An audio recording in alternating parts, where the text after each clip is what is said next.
geçiremedim.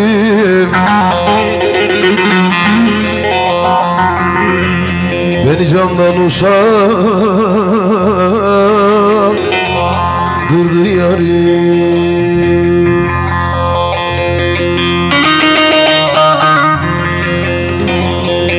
Feleği yazdı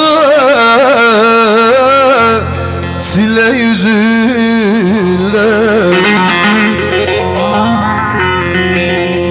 her günüm her anım zay oldu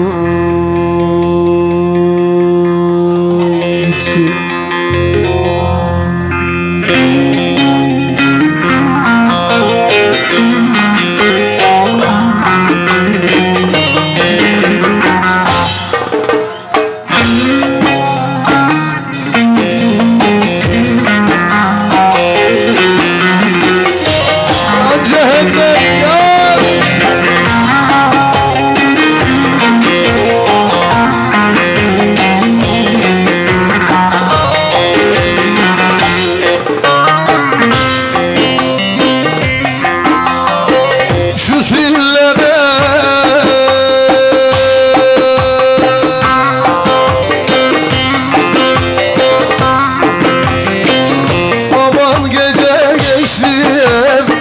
Görmedim allem, allem, allem, allem, vay allem.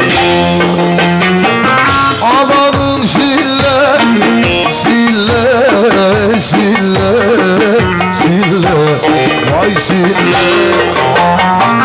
Çekiyorum çile, çile, çile,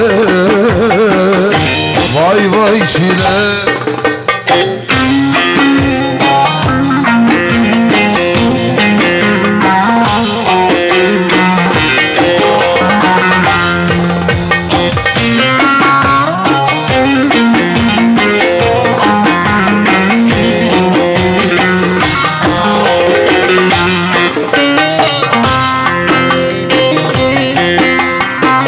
Aman cahili de bu,